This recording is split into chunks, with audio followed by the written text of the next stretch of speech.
Hi. Well, I'm now going to read where I left off the last Alice extract, and I'm going to do the second part of chapter 2 of Alice's Adventures in Wonderland.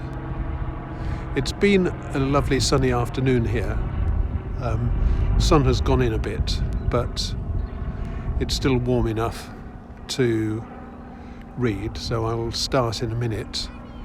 And I'll just say that I'm standing on the banks of the Thames. I've been reading from various Thames locations because the first version of Alice's Adventures in Wonderland was told by Lewis Carroll on a rowing trip from Folly Bridge to Godstow near Wolvercote up there. There's been an awful lot of rain in the past few days, and that's why I can say this with a straight face. The Thames has burst its banks and is now spread all the way across Port Meadow and has swollen to the approximate dimensions of the Mississippi, which I think is rather splendid. So I am on the banks of the Thames, and a lot of people seem to be enjoying it.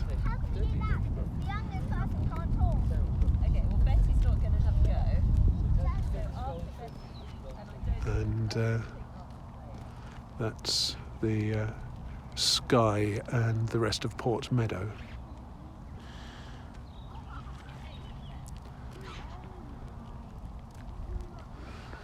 So, this is the Thames, or depending on your point of view, the Great Lake of Wolvercote. In the beginning of chapter 2, Alice found herself growing. She'd eaten a cake marked "Eat Me" at the end of chapter 1, and it's probably this that set her off. And she's getting very confused about her identity. Things have changed. She's having trouble remembering stuff, and she's wondering whether she's actually not Alice at all, but somebody else. And she thinks about various people she could be, such as Alice, such as Mabel. And she concludes, possibly since Mabel doesn't know very much, and she, Alice, doesn't appear to know very much, then it's quite plausible that she could be Mabel.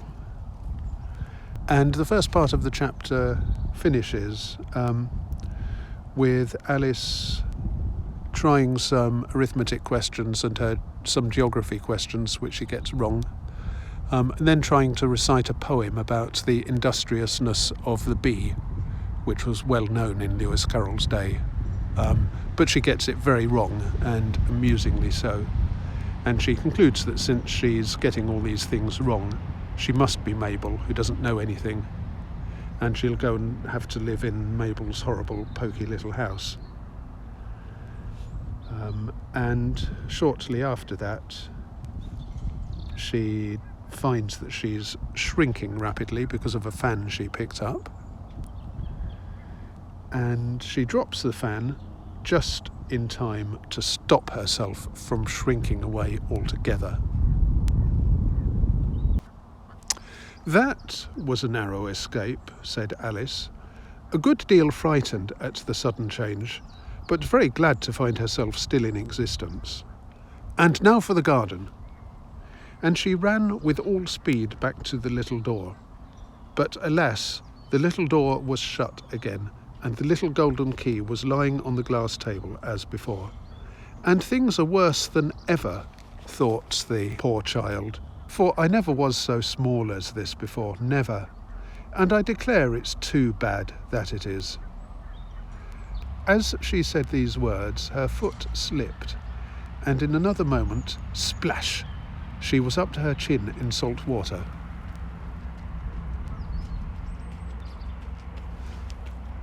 Her first thought was that she had somehow fallen into the sea, and in that case I can go back by railway, she said to herself. Alice had been to the seaside once in her life, and had come to the general conclusion that wherever you go on the English coast, you find a number of bathing machines in the sea, some children digging in the sand with wooden spades, then a row of lodging houses, and behind them a railway station. And Martin Gardner adds a note saying that bathing machines were basically mobile huts that you changed in, and that could then be pulled by horses to the point where you wanted to get into the sea. Modesty was the rule. However, Alice soon made out that she was in the pool of tears, which she had wept when she was 9 feet high. "I wish I hadn't cried so much," said Alice, as she swam about, trying to find her way out.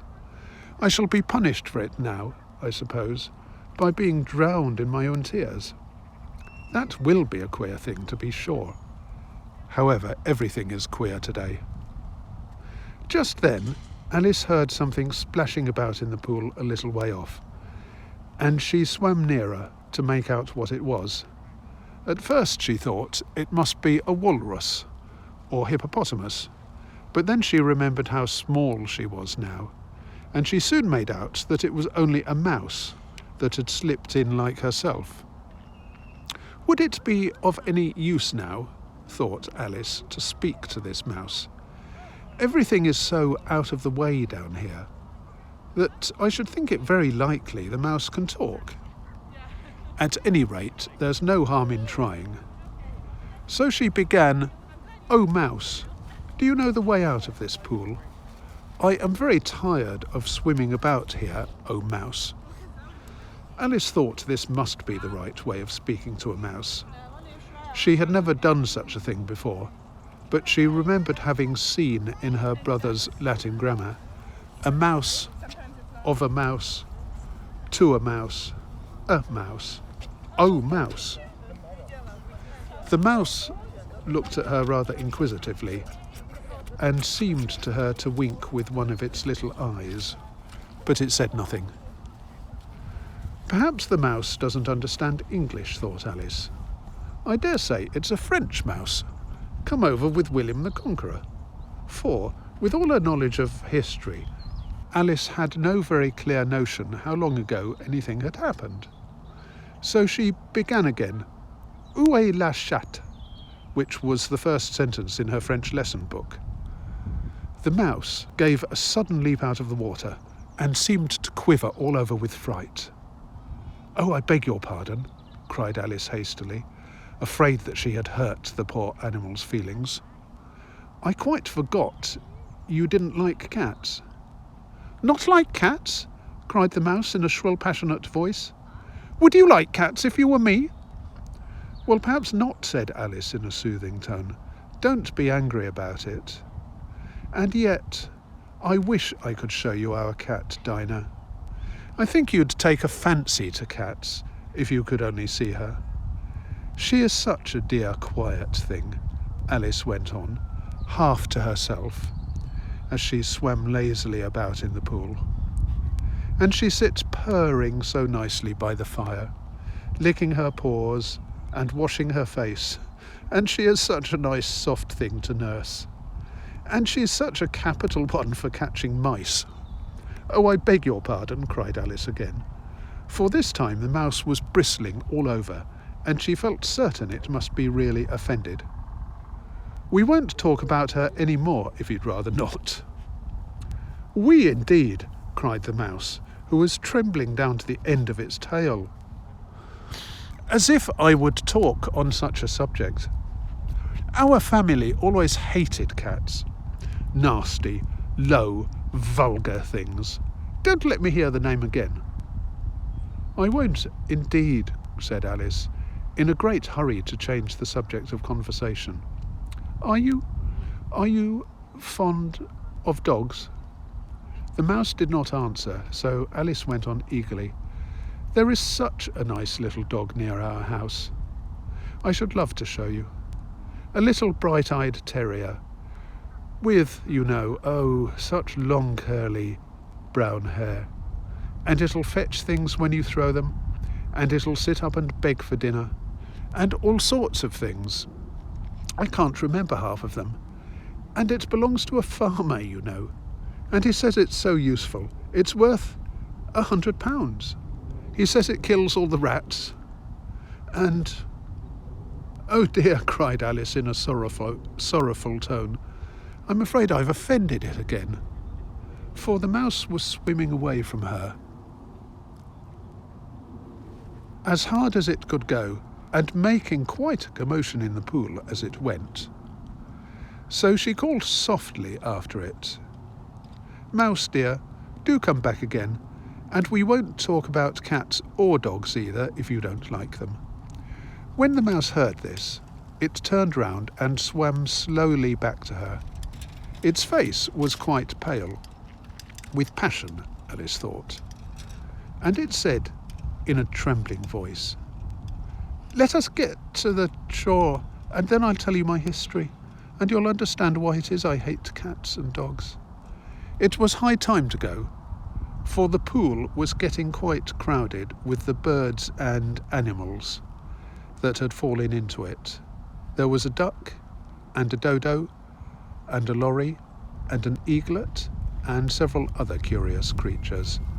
Alice led the way, and the whole parade swam to the shore. And that's the end of chapter 2. Everybody who's been in the pool is very, very wet and cold. And in the next chapter, we'll find out how they dry themselves.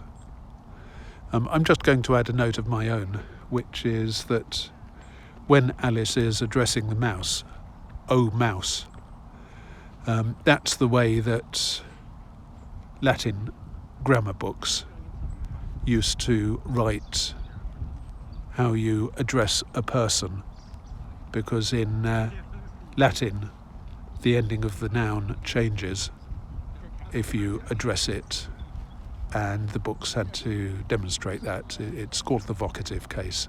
Anyway, I'll see you next time.